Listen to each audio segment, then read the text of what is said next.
Picture the silhouette, a long dark coat, a wide-brimmed hat, and the beak, that monstrous bird-like beak cutting through the fog of a dying city. Your first thought is of a doctor, a strange and terrifying savior in a time of pestilence. This is the myth, the image of a grim hero battling the plague with arcane knowledge. But you must understand, you are not a savior. You are an accountant of the dead. That iconic mask on your face is not the mark of a master physician. In fact, you were likely a second-rate doctor, a young man with no reputation, or perhaps not even a doctor at all. You took the job because the city of Rome made an offer no one else would, a fortune to walk through hell. Your primary duty isn't to heal, it is to count, to walk from house to house, confirm the Black Death has taken root, and record the name in your little leather journal for the magistrates. You are a statistician of suffering. People don't see you and feel hope. When they see your silhouette, they bolt their doors and pray. You are not a symbol of medicine. You are the omen of the gravedigger's cart. The beak is not a tool of healing. It is the herald of a lonely, agonizing death. So, let's discard the fantasy. Forget the heroic healer. Your journey is not one of triumph. It is a slow, methodical march through the landscape of absolute futility. Welcome to Epoch Immersion. Today, we're not just observing history from a safe distance, we are descending into the quarantined heart of Baroque Rome in 1656 to understand what it was truly like to be a medico della peste, a plague doctor. If you appreciate these deep dives into the raw reality of the past, consider subscribing to the channel. It helps us continue these journeys. Our exploration will be guided by our lens, the beak of futility. This is not a story of medical breakthroughs. It is a chronicle of grim determination in the face of overwhelming odds. It's about a man caught between the dying embers of medieval superstition and the faint, cold dawn of scientific observation. You are that man. And what did you have to fight the greatest killer of your age? A stick, a sponge soaked in vinegar, and a theory so fundamentally wrong it was laughable and lethal. Your only true companion in this nightmare is this small leather journal. It is not a medical text filled with cures. It is a ledger of loss, its pages stained with ink and desperation. Here, you don't write prescriptions, you record the relentless advance of the enemy one name at a time. This book is the only witness to your private war, not against the plague itself, but against the despair that threatens to consume you with every soul you're forced to condemn with a scratch of your quill. But why? Why would you voluntarily don this uniform of death and walk into the maw of the plague? The answer isn't simple, and it certainly isn't pure nobility. For most, it begins with the cold, hard glint of silver. The city magistrates are desperate. They offer you a salary that is staggering, a king's ransom for a man of your station. It's a wage that could set you up for life, paid from a public coffer filled with the terror of the wealthy. You are a mercenary in the war against God's wrath. Then, there is ambition. In a world of rigid guilds and hierarchies, this is your brutal shortcut. Surviving the plague as a medico della peste would make your name legendary. You would be sought after, respected, a physician forged in the heart of the inferno. It is a devil's bargain, trading near certain death for a sliver of a chance at immortal fame. And beneath it all, there is a darker, more secret allure, knowledge. The church forbids most dissections, but in the chaos of the plague, the rules are suspended. You are granted the horrifying privilege of performing autopsies on plague victims. In a hidden, candlelit room, you can open the book of the human body and read the plague's secrets for yourself. In your journal, you sketch the swollen, blackened lymph nodes, the ravaged lungs, desperately seeking a pattern, a cause, a weakness. You tell yourself this is for science, for the future. But every night, the futility of it all stares back from the page. You are simply cataloging the mechanics of a massacre you are powerless to stop. The silver coins feel cold in your purse, a poor shield against the reality that now owns you. The first cost is your humanity. You are forbidden from normal human contact, forced to live in quarantine. You are a ghost in your own city. People don't just fear you, they despise you. Mothers pull their children inside, merchants refuse to touch your money, and old friends cross the street to avoid your shadow. You are the leper of your age, and your uniform is the bell. The loneliness is a sickness of its own, a silent plague of the soul that gnaws at you in your isolated quarters. Then there is the sensory assault.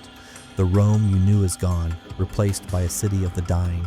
The air, thick and sweet with the smell of death and cloying funeral herbs, clings to the back of your throat. The silence of deserted streets is punctuated by the wail of grief from a shuttered window, or the rumble of the death cart on the cobblestones. You see things that will fracture your sleep for the rest of your life, however short it may be, but the true horror, the very heart of your futility, lies in your cures. You are an agent of suffering. Your medical knowledge is a collection of brutal superstitions. You lance the swollen purple buboes with an unsterilized knife, causing unimaginable pain for no benefit. You prescribe foul-smelling potions of crushed minerals and dried viper flesh that do nothing but add to the misery. You are a torturer with good intentions, and with every patient that dies in agony under your care, a piece of your own conviction dies with them. You see the truth in their fading eyes. You are not holding back the tide. You are just a man in a strange mask, splashing uselessly in the waves. So what does a day actually look like for you? It begins before dawn, in the cold silence of your isolated room. There is no moment of peace. Your first waking thought is of the list of names you must check. You rise and the ritual begins. You don your uniform piece by piece, not like armor, but like a burial shroud.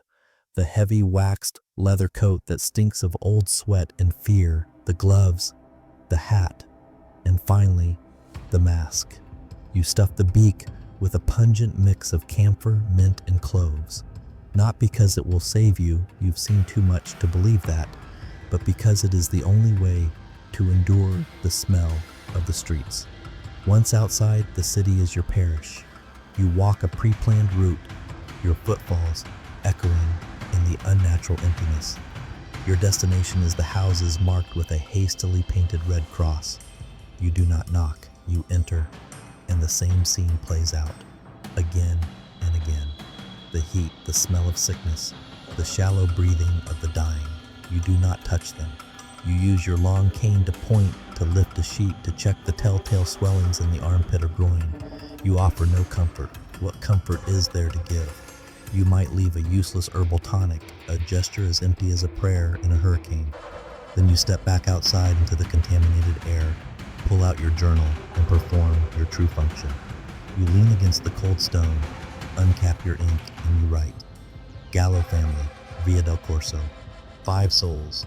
All exhibit the tokens, incurable. You reduce a family's entire world to a single cold entry.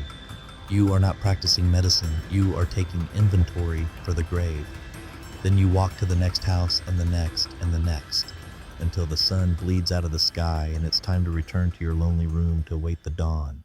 In this hopeless war, you had no effective weapons, only a set of strange and specific tools. These were not tricks to save your patients, they were tricks to save yourself. Let's start with the famous costume.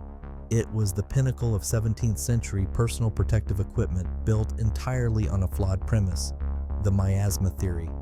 It was believed the plague traveled on bad air, so the long coat was waxed, creating a supposedly non-porous barrier to the toxic fumes.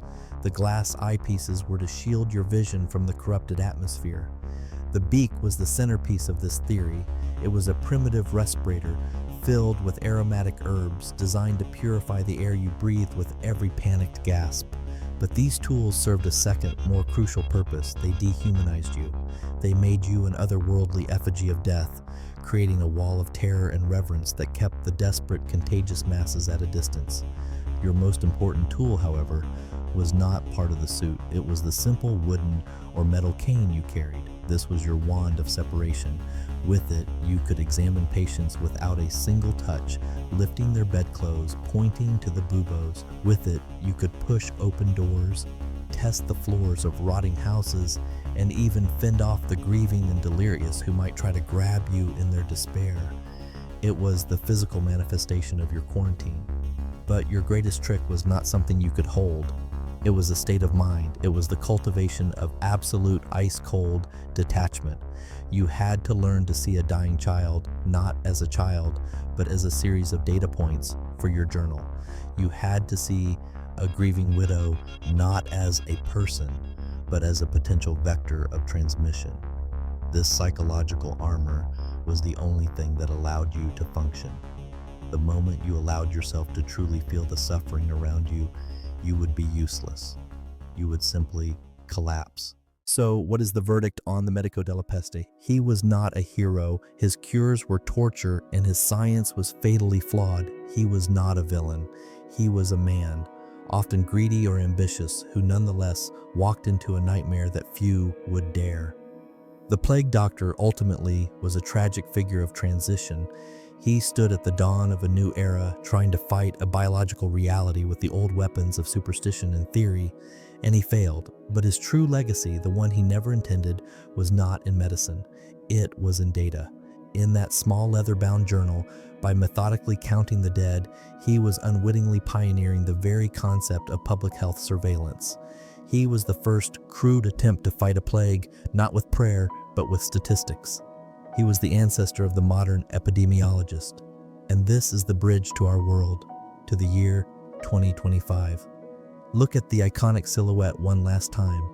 The waxed coat, the sealed mask, the barrier between a person and an invisible enemy. Is it so different from the hazmat suits and PPE our own frontline workers wore during the pandemics of our lifetime? The technology has evolved from waxed leather to polymer fabrics. The beak has become a 95 respirator, but the fundamental principle and the courage required to wear it is exactly the same. That ink-stained journal filled with grim tallies. Today, it is a live updating global dashboard on a screen, tracking cases and mortality in real time. The plague doctor's lonely, terrifying walk was the first step in the journey to the data-driven pandemic response we rely on today. He reminds us that when faced with the incomprehensible, humanity's first and most vital weapon is the courage to simply look, to count, and to record. The beak of futility has, over centuries, become the face shield of science. If this journey into the past gave you a new perspective on the present, please like this video and share your thoughts in the comments below. Thank you for joining us on Epoch Immersion.